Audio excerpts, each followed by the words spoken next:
everyone. So let's take a couple moments here and derive the kinematic equations. So how we're going to do this is first we're going to make the assumption that acceleration is constant.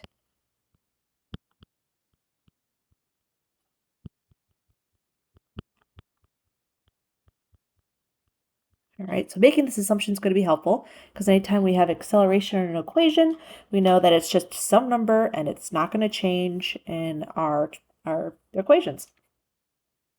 So let's first derive a time-dependent velocity equation. So we want a time-dependent velocity equation. All right, so time-dependent velocity, well, we know a relationship between velocity, acceleration, and time. All right, we know that we have our definition for acceleration is the average rate of change of velocity over time. All right, so acceleration, we've written it in the past as our change in velocity over change in time. But now in the language of calculus, right, we can assume this is infinitesimally small, our delta value. So it is dv over dt. Right, so acceleration is dv over dt. All right, so how is this helpful to us? All right, so I'm going to multiply both sides by t dt. So we have acceleration dt is equal to dv. All right, and this means that now we can do an integral. All right, so we'll integrate the left-hand side with respect to time.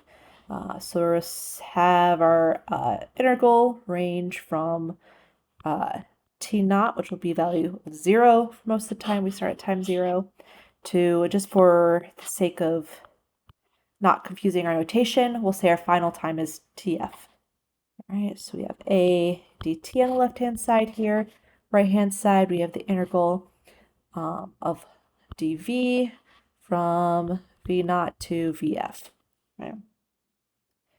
All right, so acceleration's a constant, so we can pull it outside our integration. So a is integral of 0 to tf of dt. That's equal to the integration of v naught to vf of dv. Beautiful. All right, nice, easy integrals. Integral of just 1 is whatever the value of our, it's the value of whatever we're integrating with respect to. All right, so we have acceleration times our value of t between 0 and tf is equal to v between v naught and vf. All right, so this then, let me scroll up a bit. We have acceleration times plugging in the f minus t naught, which I said was going to be 0, is equal to v, so vf minus v naught. All right, beautiful. Rearranging this, we get vf is equal to v naught plus acceleration times t final, or how it's written on our formula sheet. V equals v naught plus a v. Yay! We found a time-dependent function of velocity.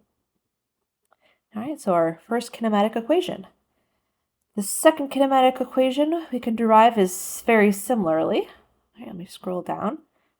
All right, we're still going to assume that acceleration is constant, but now let's derive a time-dependent position equation.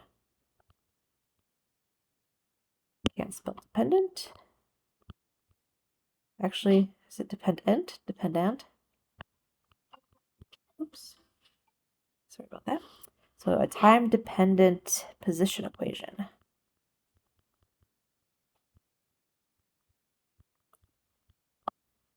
All right, so we want to derive position as a function of time. All right, thinking about what we know about position, time. Well, we know that the definition for velocity is the average rate of change of position over time. Right, so again, in our realm of calculus here, right, dealing with infinitesimally small amounts of time and therefore infinitesimally small amount of position, dx over dt. All right, so let me put the dt on the other side. So multiply both sides by dt. We have v times dt is equal to dx.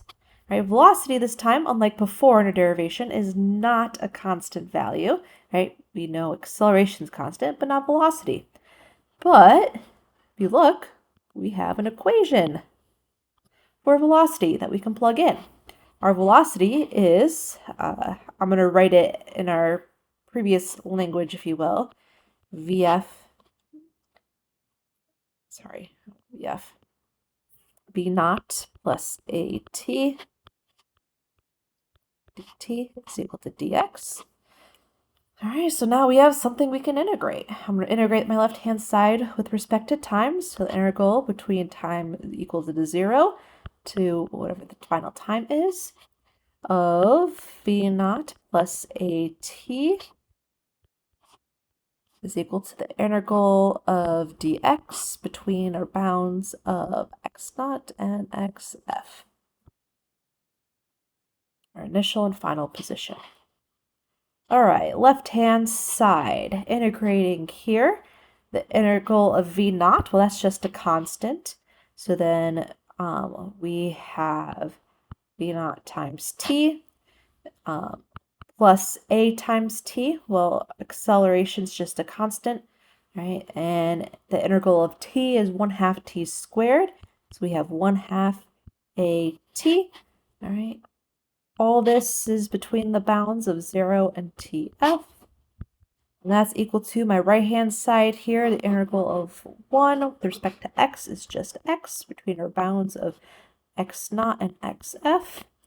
All right, so plugging in our bounds, what's nice about 0, once we just subtract that term, it goes away. And I'm going to be a little sloppy here and just write time as just t instead of tf. So we have v naught t plus 1/2 a t. Oh, I forgot the squared. Sorry about that. All right, and then right-hand side here, we have xf minus x naught. Rearranging this, all right, we have our final position is equal to our initial position plus v naught t plus 1/2 a t squared. Hey, look at that. Just like our equation sheet, we have our second kinematic equation. All right, so deriving those two, easy enough. But we have 3 kinematic equations. So how do we solve for the third? All right, well, our third kinematic equation is a time-dependent. No, it is not time-dependent. It's time-independent, right? It is, sorry, I have to remind myself what the formula is. So it's a velocity as a function of position. So we want a position-dependent function of velocity. So we want position-dependent function of velocity. So what would this look like as an infinitesimal? This would be something along the lines of dv over dx, all right?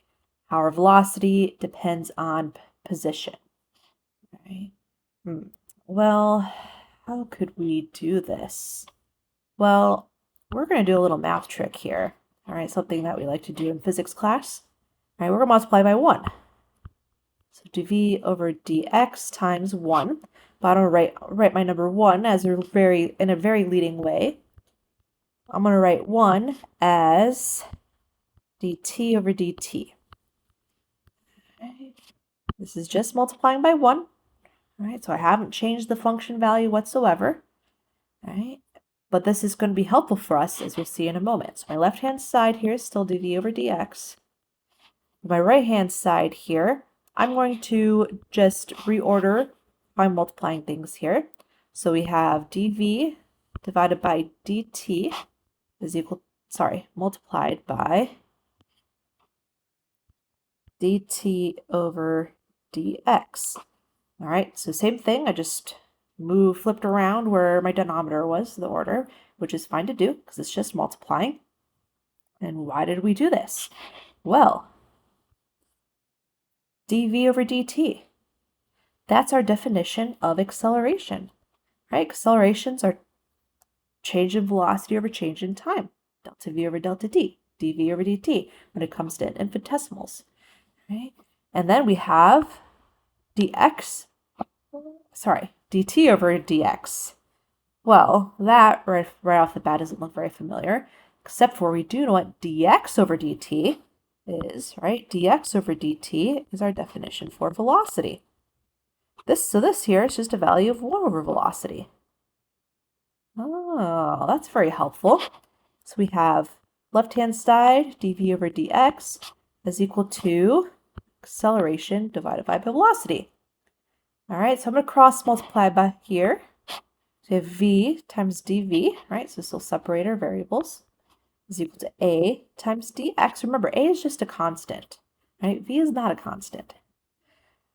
So left-hand side, we need to integrate. So we are integrating v dv within the bounds of, well, we're going to start with our initial velocity, so v naught will end at our final velocity, is equal to acceleration, which is a constant, so I'm going to pull it out our integral right away, of dx between the bounds of x naught and xf.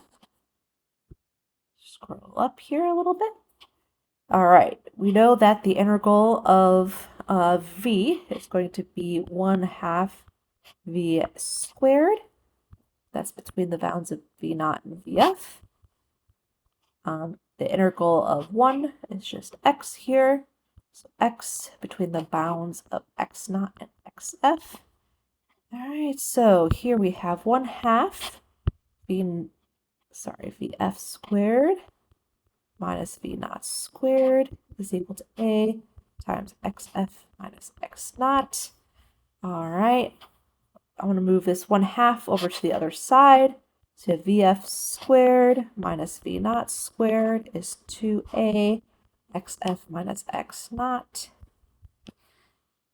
which becomes vf squared is equal to v naught squared plus 2a delta x. Or our third kinematic equation. Woo! We did it!